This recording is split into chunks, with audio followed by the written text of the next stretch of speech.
Hello दोस्तों, नमस्कार। कैसे हैं आप सभी लोग। उम्मीद है कि आप लोग भी अपने परिवार के साथ स्वस्थ होंगे। कॉर्पोरेट लोर की तरफ से आप सभी को दीपावली की हार्दिक शुभकामनाएं। मैं प्रार्थना करता हूं कि ये दिवाली आप सभी के लिए मंगलमय हो और आप सभी के जीवन में खुशियां भर दें। दोस्तों, इसी शुभकामना के साथ मैं आप लोगों के लिए आज ये कहानी लेकर आया हूं। ये कहानी है येलागिरी की। यहाँ पर मैं आप लोगों को येलागिरी के बारे में कुछ बता दूं।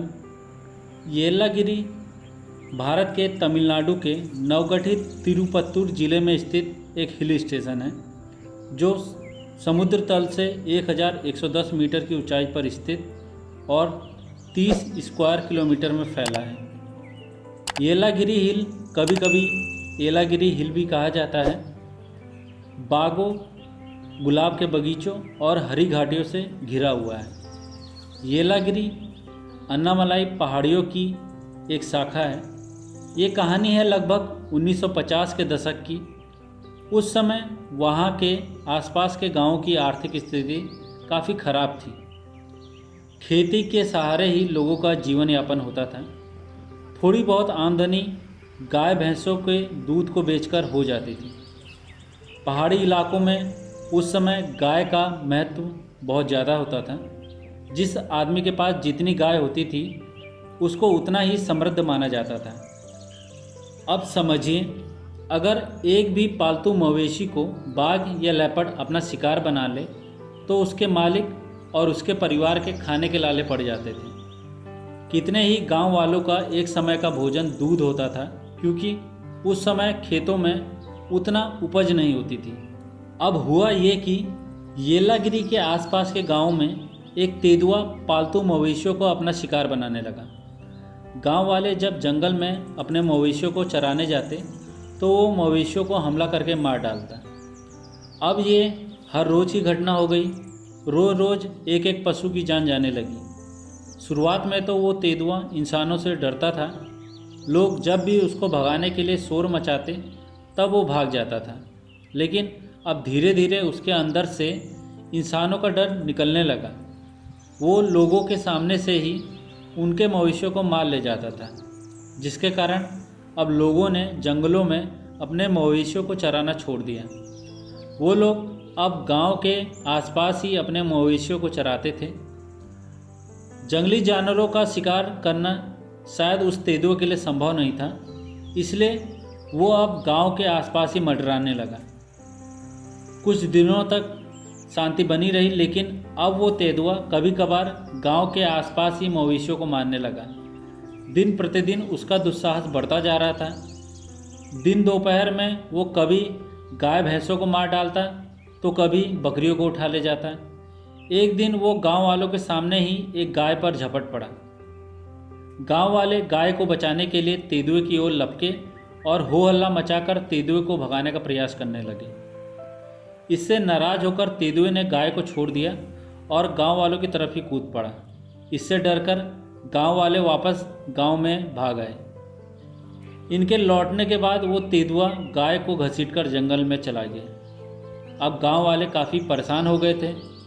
उनकी जानकारी में एक लोकल शिकारी था जिसके पास पुरानी किस्म की 2 नाली बंदूक थी। उस शिकारी ने गांव के पास ही एक पेड़ को चुना और उस पर मचान बंधवाई और उस पेड़ से कुछ दूरी पर एक बकरी को बंधवाया और शाम होने से पहले वो उस बंधवाई हुई मचान पर जाकर बैठ गया। रात होने से पहले ही तेंदुआ वहाँ आ पहुँचा। उसने बकरी पर हमला कर दिया और उसको मुंह में दबाकर खींचने लगा, लेकिन बकरी को मजबूत रस्सी से बांधा गया था। इसी बीच निशाना लगाकर उस शिकारी ने उस तेंदुए पर फायर कर दिया। गोली चलते ही वो तेंदुआ बकरी को छोड़कर वापस जंगल में भाग गया। वो शिकारी मचान से नीचे उतरा और गांव वालों को जाकर बताया कि उसने तेंदुए को गोली मार दी है। उसने तेंदुए को बहुत ही सटीक गोली मारी है और उस घाव से हो ना हो ये तेंदुआ जल्द ही मर जाएगा। रात में तो किसी की भी हिम्मत नहीं थी कि वो लोग तेंदुए को खोजने निकलते। अगली सुबह उन लोगों ने गांव के लोगों को इकट्ठा करके एक टोली बनाई और जंगल में उस तेंदुए को खोजने के लिए निकल पड़े। कई घंटों तक उन्होंने जंगल को छान मारा, लेकिन उन्हें तेंदुए का कुछ पता नहीं चला। वो लोग वापस गांव लौट आए। एक दो दिन यूं ही शांति बनी रही, लेकिन तीसरे चौथे दिन एक घटना घटी। एक छोटा लड़का जिसकी उम्र 15 से 16 साल थी, वो एक गांव से दूसरे गांव जा रहा था। स्वाभाविक सी बात थी, उसे घने जंगल से होकर गुजरना था। ऐसा वो पहले भी कई बार कर चुका था, इसलिए वो निहत्था अकेले जंगल में चलते जा रहा था। तभी जैसे ही उसने एक मोड़ को पार किया, तब उसने अपने से लगभग 100 गज दूर एक तेंदुए को ठीक उसी की तरफ देखते हुए पिछले पैरों पर बैठा पाया। उसने पहले भी कई बार तेंदुओं को देखा था, लेकिन हर बार तेंदुए इंसान को देखकर अपना रास्ता बदल लेते थे या फिर वो जंगल में छुप जाते थे। लेकिन इस तेंदुए ने अब उस लड़के की तरफ अटैकिंग मूड में कदम बढ़ाने शुरू किए। इससे डरकर उस लड़के ने वापस अपने गांव की तरफ दौड़ लगा दी। तेंदुए ने कुछ ही सेकंड में उस लड़के को दौड़ाकर पकड़ लिया और उसके ऊपर चढ़ गया। अब स्थिति ये थी कि वो लड़का नीचे था और तेंदुआ उसके ऊपर। इसी मुठभेड़ में लड़के के हाथ में एक मोटी लकड़ी आ गई, जिसे उसने तेंदुए के मुंह में घुसा दिया। इस तरह के प्रतिरोध की उम्मीद तेंदुए को भी नहीं थी, इसलिए तेंदुए ने उस लड़के को छोड़ दिया और उस लकड़ी को मुंह में दबाकर जंगल की ओर भाग गया। उस लड़के के शरीर पर तेंदुए के नाखूनों से जो घाव हुए थे वो जानलेवा नहीं थे। जब वो वापस अपने घर पहुंचा, तब उसने गांव वालों को अपनी आपबीती सुनाई। अब गांव के लोग और भी ज़्यादा दहशत में आ गए, क्योंकि इससे पहले तेंदुआ सिर्फ उनके मवेशियों को अपना शिकार बनाता था, लेकिन अब उसने इंसानों पर भी हमला करना शुरू कर दिया था। उसी के कुछ दिनों बाद एक और घटना घटी। एक आदमी अपनी बकरियों को चराने के लिए गांव के पास के जंगलों में गया हुआ था। उस लड़के के पास ना तो खेत था, ना ही उसके पास कोई गाय थी। यही 3-4 बकरियां उसके जीवन यापन का साधन थी। इसी में से एक बकरी पर उस तेंदुए ने हमला कर दिया। अपनी आंखों के सामने अपनी बकरी को मरता हुआ इस आदमी से देखा नहीं गया और वो हिम्मत करके अपनी लाठी से उस तेंदुए को भगाने का प्रयास करने लगा। अपने शिकार में इस तरह का विघ्न पाकर तेंदुआ क्रोधित हो गया और उसने बकरी को छोड़ दिया और उस आदमी पर झपट पड़ा। उसने कुछ ही मिनट में उस आदमी की गर्दन को मुंह में दबाकर तोड़ दिया और उसे खींचकर घनी झाड़ियों में लेकर चला गया। उसकी 3-4 बकरी जब बिना मालिक के वापस घर पहुंच गई, तब उस आदमी के घर वालों को ये फिक्र हुई कि बकरियां बिना मालिक के क्यों वापस आ गई हैं। उन लोगों को किसी अनहोनी की चिंता सताने लगी, क्योंकि एक बकरी के ऊपर उस तेंदुए द्वारा दिए गए घाव के निशान उन लोगों ने देखे थे, जिनमें से काफ़ी खून बह रहा था। इससे डरकर उस शाम को कोई भी आदमी उस जंगल में जाने के लिए तैयार नहीं हुआ। अगली सुबह कुछ हिम्मती लोगों की एक टोली बनाई गई और उन लोगों को जंगल में उस आदमी को खोजने के लिए भेजा गया। डरते डरते वो लोग जंगल में उस आदमी को खोजने लगे। कुछ ही देर की खोज के बाद उन लोगों को पास ही के एक झरने के पास उस आदमी की लाश मिली, जिसको उस तेंदुए ने खाया हुआ था। उस आदमी की लाश को अंतिम संस्कार के लिए वो लोग वापस गांव में उठा ले आए। हालांकि एंडरसन उस गांव के पास ही के गांव में काफ़ी आया जाया करते थे, क्योंकि उनके द्वारा पास ही के गांव में एक ज़मीन खरीदी गई थी, जिस पर बहुत अधिक संख्या में लेंटाना झाड़ियाँ, जिसे पहाड़ी भाषा में कूरी की झाड़ियाँ भी कहते हैं, उगाई थी, जिसको एंडरसन कटवाना चाहते थे। इसलिए एक दिन वो 2-4 मजदूरों के साथ अपने ज़मीन पर पहुँचे और उन लोगों को काम पर लगा दिया। तभी उस गांव के एक आदमी ने एंडरसन को सूचना दी कि वो लोग काफ़ी चौकन्ना होकर यहाँ पर काम करें, क्योंकि पास ही के गांव में तेंदुए ने इंसानों को शिकार बनाना शुरू किया है। एंडरसन को अभी तक इस बात का थोड़ा भी ज्ञान नहीं था, जबकि वो अक्सर वहाँ आया जाया करते थे। यहाँ पर दोस्तों आप लोगों को एक और रोचक किस्सा मैं सुना दूँ। एंडरसन ने जिस ज़मीन को ख़रीदा था, उसी ज़मीन में एक छोटे से कमरे वाला एक मकान था। जब उन्होंने इस ज़मीन की रजिस्ट्री करवा ली तब उस ज़मीन की मालकिन ने एंडरसन को एक बात बताई। वो बात ये थी, वो उनको ये बताना चाहती थी कि वो क्यों उस ज़मीन को बेच रही थी। उसने रजिस्ट्री होने से पहले एंडरसन को ये बात इसलिए नहीं बताई थी ताकि एंडरसन उसकी ज़मीन को ख़रीदने से मना ना कर दें। उसने एंडरसन को बताया कि उसके ज़मीन में स्थित उस मकान में एक भूत आता है और वो भूत कोई और नहीं बल्कि उसी औरत का भाई है। लेकिन वो भूत किसी को नुकसान नहीं पहुंचाता है, लेकिन अक्सर रात बिरात में उस औरत ने अपने भाई को देखा है। हालांकि एंडरसन ये सारी बातें नहीं मानते थे, लेकिन फिर भी उनके मन में कुछ शक पैदा हो गया। रात में जब वो सोने गए तब आंधी तूफान के साथ साथ तेज़ बारिश होने लगी। पहले तो वो एक चारपाई पर लेटे हुए थे, लेकिन वो अपने आप को उस चारपाई पर सहज महसूस नहीं कर रहे थे, इसलिए उन्होंने नीचे ज़मीन पर चटाई बिछाई और उसी पर सो गए। दिन भर का थका होने के कारण जल्दी ही उनको नींद भी आ गई।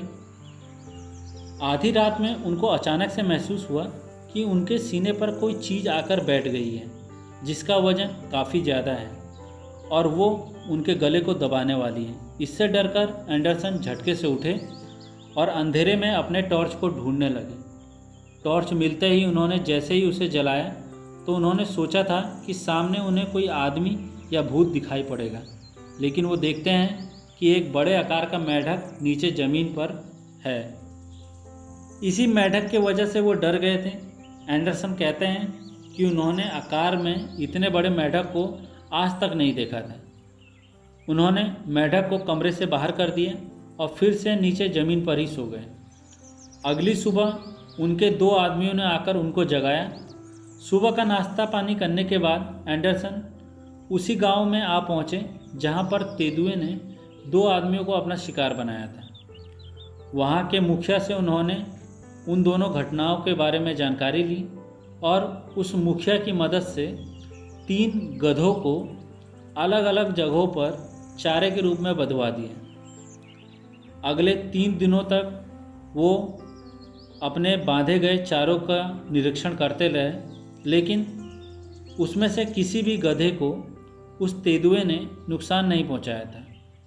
तब एंडरसन ने, क्योंकि उनकी छुट्टियां ख़त्म हो गई थी, इसलिए उन्होंने उस गांव के मुखिया को अगली किसी भी घटना की जानकारी देने के लिए बोला। उस समय डाक के माध्यम से एक जगह से दूसरी जगह खबर भिजवाई जाती थी। उन्होंने अपना पता और कुछ रुपये उस मुखिया को दिए और वापस बेंगलोर आ गए। कुछ दिनों बाद उनके पास एक डाक आया जिसमें उसी गांव के आदमी के मारे जाने की खबर थी। खबर मिलने के तुरंत बाद एंडरसन उस गांव के लिए चल पड़े और रात होने से पहले उसी गांव में पहुंच गए। उस मुखिया ने एंडरसन को बताया कि उनके गांव के डाकिये को उस तेंदुए ने मार डाला है, जिसके कारण डर के मारे कोई भी दूसरा आदमी डाक को ले जाने और ले आने के लिए तैयार नहीं था। इसलिए एंडरसन तक सूचना भिजवाने में उन लोगों को अधिक समय लग गया। एंडरसन ने उस मुखिया से एक बकरी का इंतजाम करने के लिए कहा। उस बकरी के पैसे उन्होंने उस मुखिया को दिए और मुखिया द्वारा लाई गई बकरी को एक चुने हुए स्थान पर बंधवा दिया और चारपाई की मदद से एक पेड़ पर मचान बंधवाई, जिसमें शाम ढलने से पहले एंडरसन जाकर बैठ गए। धीरे धीरे शाम ढलने लगी और अंधेरा पूरे जंगल को अपने आगोश में लेने लगा। जब अंधेरे ने पूरे जंगल को अपने आगोश में ले लिया, तब एंडरसन को अपने ठीक नीचे जिस पेड़ पर वो बैठे हुए थे, वहाँ से तेंदुए के गुर्राने की आवाज़ सुनाई दी। तेंदुए ने एंडरसन को उस पेड़ पर बैठे हुए देख लिया था। अब ये बात एंडरसन भी जानते थे कि तेंदुए पेड़ों पर चढ़ने में माहिर होते हैं। पेड़ों पर उस तेंदुए के नाखून के खरोंचने की आवाज़ एंडरसन को सुनाई दे रही थी। इससे स्पष्ट होता था कि वो तेंदुआ उसी पेड़ पर चढ़ने की कोशिश कर रहा है जिस पर एंडरसन बैठे हुए हैं। एंडरसन ने नीचे की तरफ अपनी राइफल करके उस पर लगे हुए टॉर्च को जलाया। उनको अपने सामने सिर्फ पत्ते दिखाई दिए, फिर भी उन्होंने अंदाजे में उसी तरफ गोली चला दी। गोली चलाते ही उन्हें उस तेंदुए की हल्की झलक दिखी, वो भी उस समय जब वो पेड़ से नीचे कूदकर झाड़ियों में चला गया। एंडरसन को दूसरी गोली चलाने का अवसर नहीं मिला, इसलिए एंडरसन उसी पेड़ पर बैठकर अपने कानों की मदद से अपने आसपास की चीज़ों को बारीकी से सुनने की कोशिश कर रहे थे। लेकिन 1-2 घंटे तक भी उनको ऐसी कोई आहट नहीं मिली जिससे उन्हें ये लगता हो कि तेंदुआ आसपास ही है। जिस तरफ तेंदुआ गया था उसी तरफ एंडरसन ने एक और गोली दाग दी, ताकि अगर तेंदुआ उसी झाड़ी में छिपा हो तो हलचल करे। लेकिन वहाँ कोई हलचल नहीं हुई।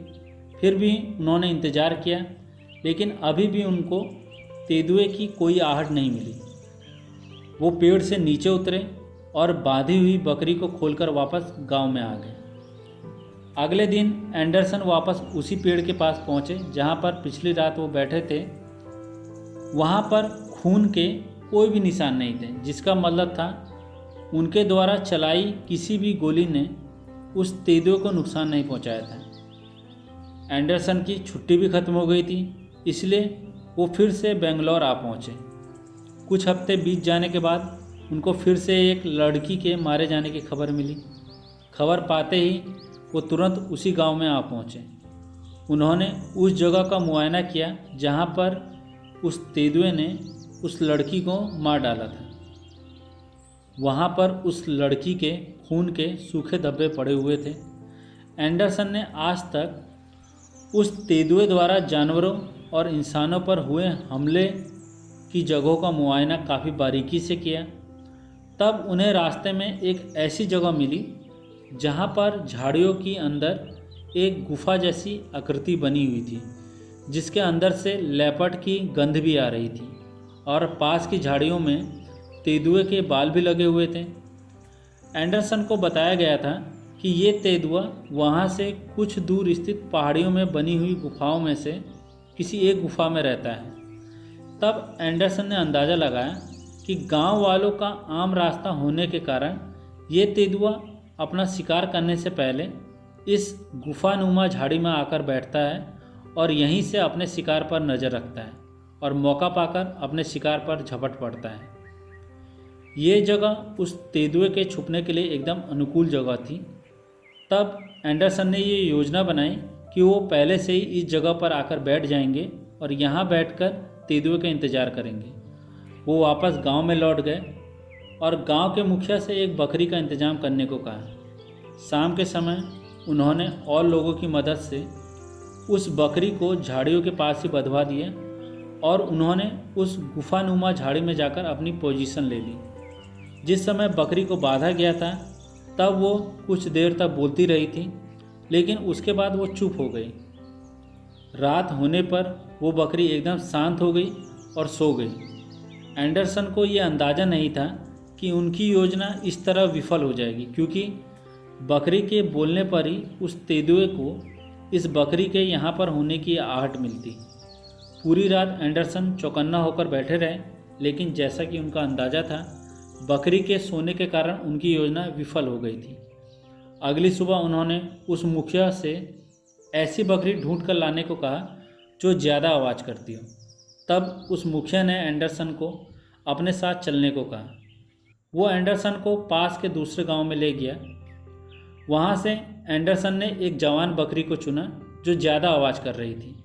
पिछले दिन की तरह आज भी एंडरसन की योजना वही थी, लेकिन आज उन्होंने अपनी पोजीशन बकरी के बांधने से बाद में ली थी। इसके बाद उन्होंने बकरी को दूर बंधवा दिया ताकि बकरी को रात होने पर भी ये ना लगे कि वो किसी और इंसान के साथ है। उसको लगे कि वो अकेली है और वो तेज़ आवाज़ में चिल्लाए। एंडरसन की ये योजना काम कर गई। शाम होने पर जब वो लोग बकरी को वहीं बांधकर वापस गांव में लौट गए, तभी से उस बकरी ने तेज़ आवाज़ में बोलना शुरू कर दिया था। पास ही की झाड़ियों में एंडरसन ने अपनी पोजीशन ली थी। एंडरसन मन ही मन काफ़ी हद तक खुश हो रहे थे, क्योंकि वो जानते थे कि अगर वो नरभक्षी तेंदुआ आसपास ही है तब वो उस बकरी की आवाज़ सुनकर ज़रूर यहाँ पर पहुँचेगा। धीरे धीरे शाम पूरी तरीके से ढल गई। अंधेरा हो जाने के बाद 1-2 घंटे बीत गए, तब एंडरसन को किसी जानवर के तेज़ी से सांस छोड़ने की आवाज़ सुनाई दी। ऐसी आवाज़ अक्सर तब आती है जब बाघ या तेंदुए अपने शिकार पर हमला करने ही वाले होते हैं, लेकिन ये आवाज़ एंडरसन को अपने पास ही से सुनाई दी। उन्होंने झटके से अपनी राइफल पर लगा हुआ टॉर्च जलाया। वो देखते हैं कि ठीक उनके सामने मुंह खोले हुए तेंदुआ उन्हीं की तरफ देख रहा है और उन पर अटैक लॉन्च करने ही वाला है।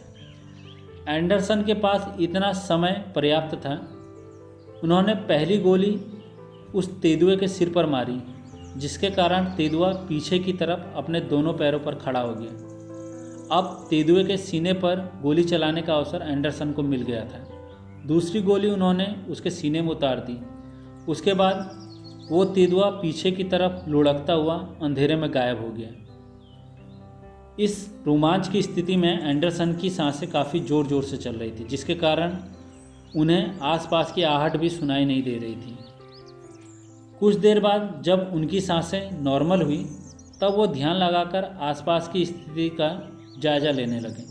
कुछ घंटे उन्होंने इसी तरह बिताए। फिर उन्होंने अपनी राइफल को कंधे पर टांग लिया और वापस गांव की तरफ चल पड़े। उन्होंने उस बकरी को वहीं पर छोड़ दिया, क्योंकि वो जानते थे कि अगर तेंदुआ किसी तरह जिंदा बच गया होगा तो वो उस बकरी पर हमला ज़रूर करेगा। अगली सुबह वो अपने साथ कुछ और लोगों को लेकर उस जगह पर वापस लौटे। वो बकरी पूरी तरीके से सही सलामत थी और पास ही के एक गड्ढे में वो तेंदुआ मरा पड़ा था। उन्होंने पास ही में से 2 बड़े बांसों को कटवाया और उस पर तेंदुए की लाश को बांधकर गांव में लाया गया, ताकि गांव के लोग भी उस आदमखोर को देख सकें जिसने इतने महीनों से उन लोगों का जीना दुर्भर कर दिया था। एंडरसन ने तेंदुए की लाश का मुआयना किया। उन्होंने पाया कि ये तेंदुआ अब बुढ़ापे की ओर था। उसके कैनाइन दांत अब गिर चुके थे और पंजों के नाखून भी टूटे हुए थे, जिसके कारण वो जंगली जानवरों को अपना शिकार नहीं बना पा रहा था। वो पालतू जानवरों पर आश्रित हो गया था और इसके बाद धीरे धीरे वो इंसानों को भी मारने लगा था। यही कारण थे जिसके वजह से ये तेंदुआ नरभक्षी बन गया था। दोस्तों, आज की कहानी यहीं पर ख़त्म होती है। उम्मीद करता हूँ कि आप लोगों को ये कहानी पसंद आई होगी। अगर आप लोगों को मेरे द्वारा सुनाई गई कहानियाँ अच्छी लगती हों तो इस चैनल को सब्सक्राइब ज़रूर कीजिए और अपने दोस्तों और परिवार वालों के साथ इन कहानियों को शेयर ज़रूर कीजिए। और मेरा उन लोगों से भी अनुरोध है जिनको रात में नींद नहीं आती है, वो लोग इन कहानियों को तब सुना करें जब वो सोने जाते हैं। मेरा दावा है उनको ये कहानी अपने बचपन की याद दिलाएगी, जब हमारे घर के बड़े लोग हमें सोने से पहले कहानियाँ सुनाया करते थे और हम लोग कब सो जाते थे हमें पता भी नहीं चलता था। दोस्तों, दीपावली की शुभकामनाओं के साथ आप लोगों से मैं विदा लेता हूं, ताकि जल्द ही आपसे अगली वीडियो में एक नई कहानी के साथ मिल सकूं। आप लोगों के प्यार के लिए आप लोगों का दिल से धन्यवाद। नमस्कार।